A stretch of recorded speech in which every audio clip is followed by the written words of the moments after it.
Welcome to part 8 of Church Planted. And before we get into the content, I want to recap for just a moment because all the content, as we've talked about, is building on the previous content. And so first, we laid a theological and Great Commission foundation for church planting. We defined key terms. We talked about a foundational theology for church planting and then surveyed the book of Acts because I wanted you to see how your work as a church planter is anchored to what God is doing in history and anchored to the work of the early church, planting churches to the ends of the earth. And then from our session on developing a church planting culture, our 2 sessions there, we talked about then building on that, developing a church planting vision. And so we looked at the story of Nehemiah. We gave a survey of the first 6 chapters on how Nehemiah both created and casted a compelling vision to rebuild the walls around Jerusalem. And we took leadership principles on how we could both do that and in our own lives, in our own leadership, in our own ministries as well. And then finally, developing a church planting strategy. And this in particular is not just a strategy for your church, but it's a strategy that allows you to plant churches as a part of the Great Commission in obedience to what God is calling us to do. And so this is so important for us, and the intention of this content for this course is for it to build on itself. And so we're now going to transition our content to more boots on the ground leadership tactics.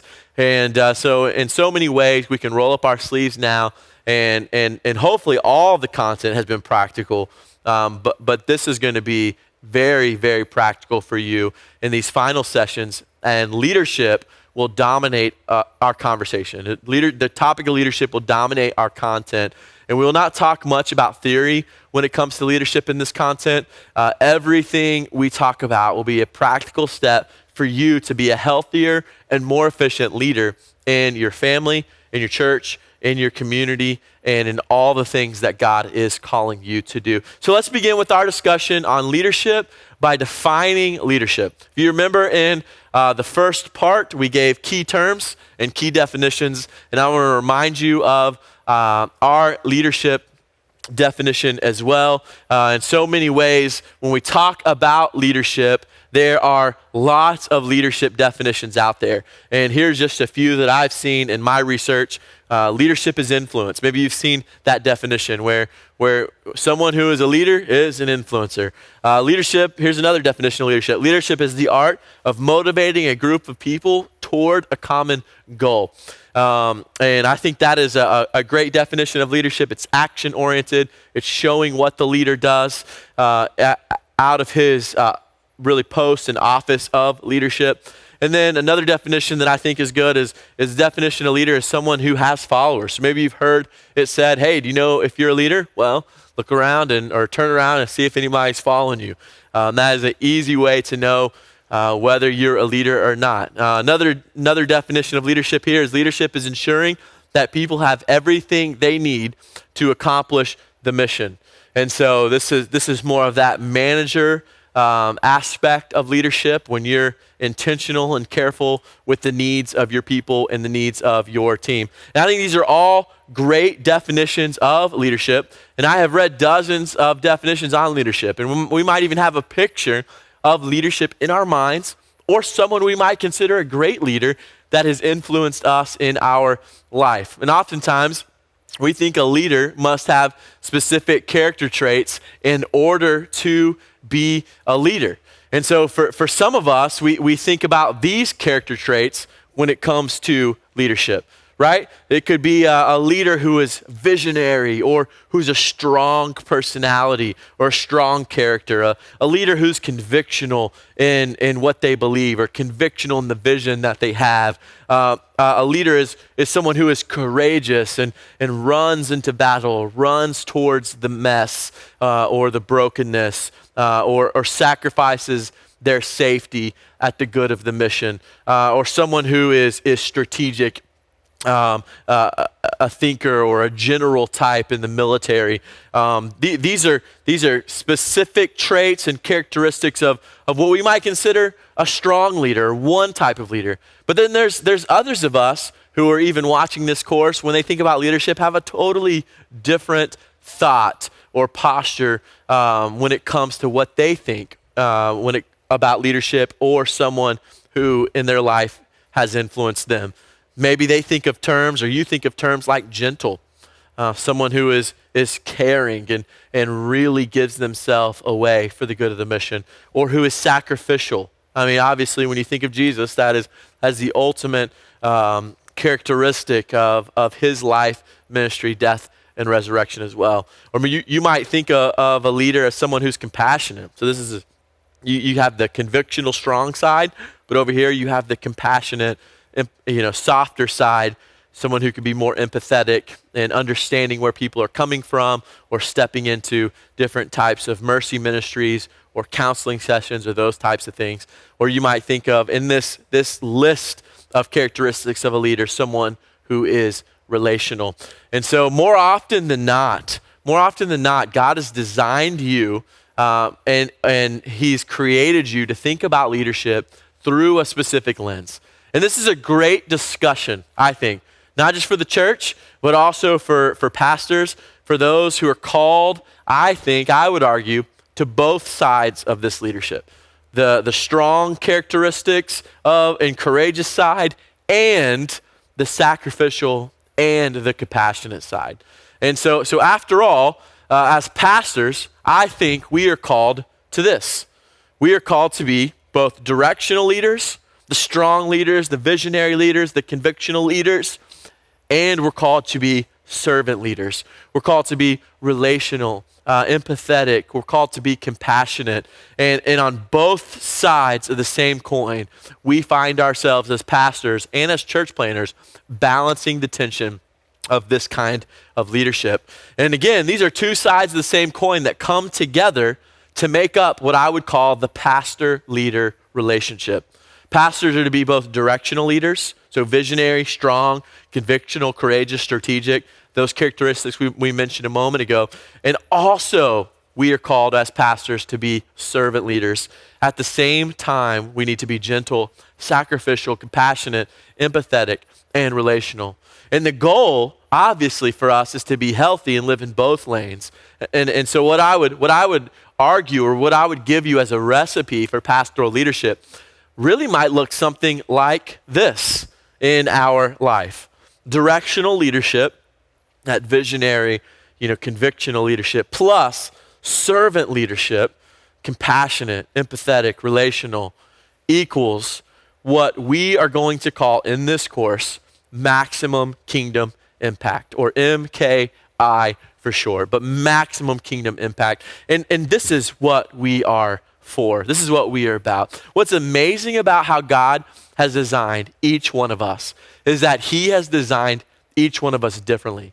Some of us will run in a directional leadership lane, while others of us will run in a more servant leadership lane. And so for our discussion moving forward in the course Church Planted, we call these two lanes our kingdom impact lane.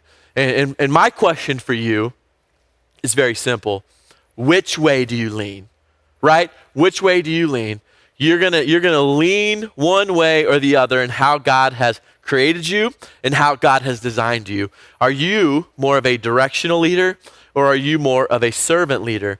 And here's what I know to be true, is that we need both. The church needs both, and both types of leadership are needed in participation of Great Commission work. And what I love about this is that we're going to talk about both of these concepts, leading in our strengths, right? And being leading in our weaknesses in much more detail over the remainder of Church Planted. And so as a follow-up question, I want to ask you to answer this question and to answer it honestly.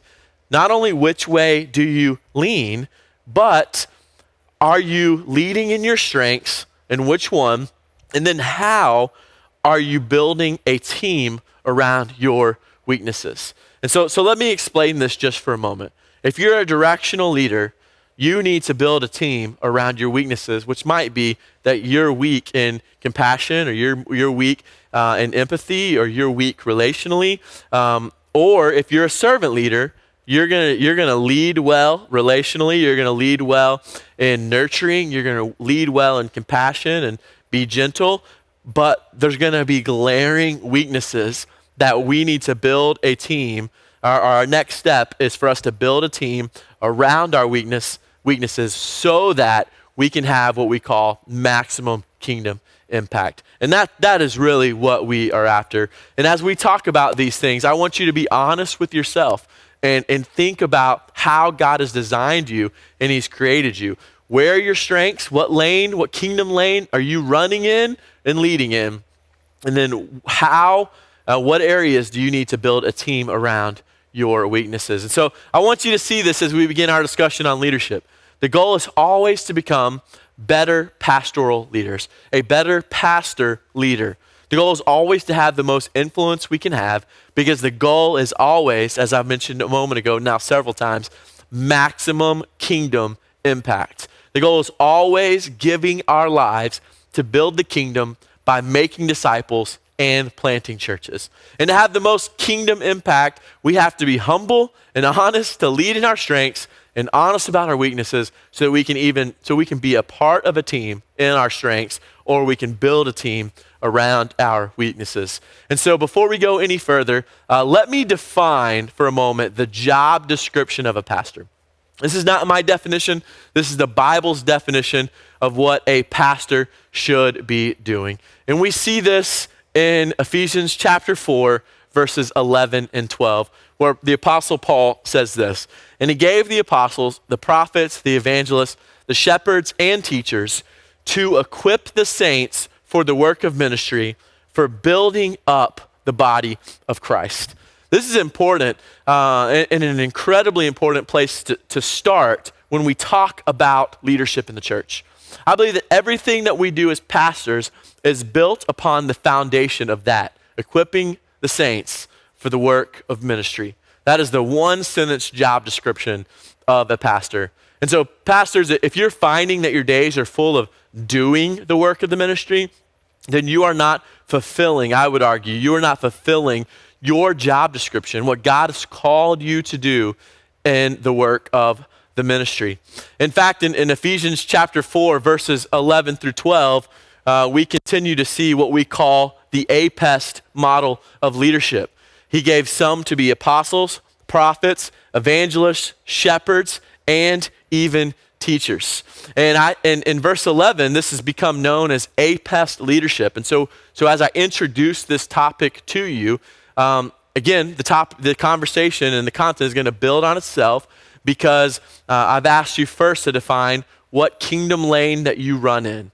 Are you a directional leader or servant leader? Then we're going to build a team around our weaknesses. And then we are going to identify our APEST leadership lane.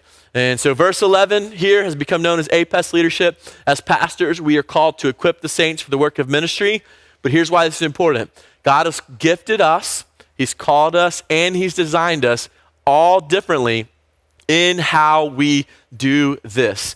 And for us, this is so important, and we see this in so many ways through the book of Ephesians. I want to remind you of one more passage in Ephesians chapter 2, verses 8 through 10, where Paul says, "For by grace you have been saved through faith. And this is not your own doing, it is a gift of God." So not only is our salvation and our faith a gift from God, but let's see what else is. "Not a result of work, so that no one may boast. For we are his workmanship, created in Christ Jesus for good works, which God prepared beforehand, that we should walk in them." Friends, I hope you see that God designed you, he created you for a purpose, he gave you great gifts, and as we continue to see the book of Ephesians unfold, he talks about the APEST model of leadership. Some are apostles, some are prophets, some are evangelists, some are shepherds, and others are teachers. And I want to take a moment and define these 5 lanes in what we might call APEST leadership. And so for our purposes here, apostles extend the gospel. They're working in many ways outside the walls of the church. These are church planters, and these are nonprofit leaders. These are missionaries. These are the ones of us who are sent out to extend the gospel. Then we have prophets. These are the truth defenders amongst us. These are the ones who have big and heavy preaching ministries in the life of the church. These are most of our theological authors as well, those who write in defense of a theological position or an apologetic stance in so many ways. Then we have evangelists. Evangelists are also operating outside the walls of the church. All of us as Christians are called to be obedient in evangelism. We're all called to share our faith. We're all called to participate in the Great Commission. But there are some of us who are evangelists in the APEST, who participate in the Great Commission and in the work of evangelism differently than the rest of us. They're always sharing their faith. They're always looking for bridges to apply the gospel to in conversations and in relationships. And we know they're evangelists because they're not just doing the work, they're winning people with their work. And then we have shepherds who nurture with the gospel. These are the counselors, the more pastoral type leaders who are amongst us, who are caring, gentle, nurturing, and in so many ways needed in the life of the church. And then we have teachers finally on the APEST model here. And they are gifted by God to take big, intricate thoughts and ideas and explain them in such a way where they're clear, understandable, and give immediate application to what we should be doing. And so again, apostles extend the gospel, prophets defend the gospel, evangelists share the gospel, shepherds nurture with the gospel, and teachers explain with the gospel. And so what I want to do now is I want to talk about each one, because I don't want to go too far down this path without showing you how you are gifted in one of these lanes and show where you can really be a benefit for the building up of the body. Use the gifts that God has given you to plant churches that plant churches. And so let's do that now. Let's talk about apostles, prophets, evangelists, shepherds, and teachers. And we'll start with apostles. Apostles are pastors who have the apostolic gift set. That they are not to be confused, let me say this, with capital A apostles who were alive when Jesus was alive. For instance, the Apostle Paul. No, these are little a apostles who extend the gospel, who have an entrepreneurial spirit about them. Apostolic gift sets means that they're oftentimes missionaries and church planters. These gift sets are oftentimes task-oriented. Apostle gift sets can often be involved in too many things if they're not careful. And sometimes we see these gift sets, if we can criticize them or be constructive about this gift set, not be super great at finishing what they started as well. However, apostle gift sets need to be very intentional about not overwhelming people with vision and not using people to accomplish their goals. The apostolic gift sets often live, if we're going to use this kingdom impact lane, in the directional leadership lane. So apostles, they need to build around their weaknesses. They need servant leaders around them. All right, let's talk about prophets. So prophets in the Old Testament spoke to the people on behalf of God. Pastors today with the prophetic gift set, I'm not saying are doing this, but I'm saying they're fierce defenders of the faith. They are excited about preaching and proclaiming the work of God.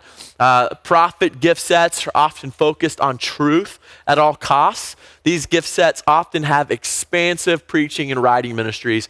And again, if we're going to be constructively critical about this gift set, if not careful, prophet gift sets can come across as rigid and unbending and self-righteous in those ways. Prophet gift sets, to use the kingdom impact lane again, live mostly in the directional leadership lane.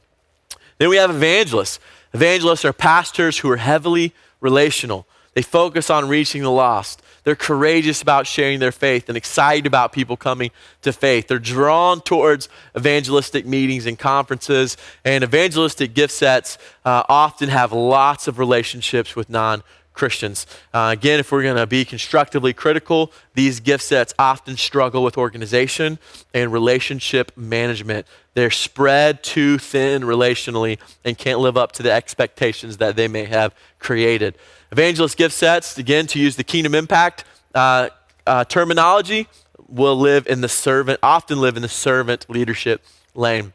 Shepherds are pastors who care for and protect and nurture and provide biblical counseling and pastoral care. These are pastors who are shepherds, again, very relational, and see ministry through the lens of caring for people.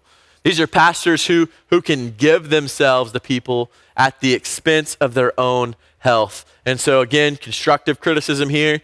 These gift sets, if not careful, can value the health of a relationship over the importance of the mission.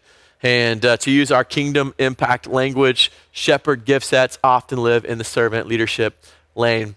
And then finally, teachers. So teachers are pastors who focus on explaining the word of God, right? These are pastors who love to equip others, can explain hard truths, give great application. Teacher gift sets can have expansive ministries in both large environments and small environments. But to apply constructive criticism, teachers can sometimes forget to apply the truth to people's hearts while focusing directly on explanation. So if not careful, teachers can fall into the trap of dry intellectualism and what we might say they might get stuck in simple theory. To use our kingdom impact language, teacher gift sets often live in the directional leadership lane as well. And so clear next steps for you are simple when it comes to this conversation.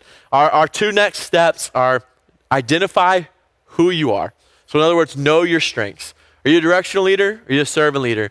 How has God defined you or designed you on the APEST leadership model? And then I would argue, build a team around your weaknesses. Build a team around your weaknesses. It's important to identify where you are on the APEST model of leadership. And the best way to learn who you are is by experience. So in other words, do lots of counseling, teach the Bible a ton, begin to start things and start different ministries, and then you'll begin to learn. This is what drains me. This is what I'm not very good at. This is where I'm great at. And this is the things that I think that I should be good at, maybe as a shepherd leader or a teacher leader or an apostolic leader as well. And then again, knowing your kingdom impact lane, right? Directional or servant. And then knowing your APEST lane allows you to be honest about your strengths and honest about your weaknesses. And once we know how God has designed us, then we can know what kind of team to build around our weaknesses, or we know how to be a part of a team with our strengths. And so just for a moment, when we talk about building a team around our weaknesses, the first step in building a team is becoming the most self-aware we can be. And when we know our strengths, we can lead in our strengths. We'll be healthier, happier, and have more energy. And again, the second is building a team around our weaknesses. And so if you have resources, you can hire people to be on your team. If you do not have resources, you will need to build a team of volunteers. Both of these things can be done well and have, again, what we call MKI, maximum kingdom impacts.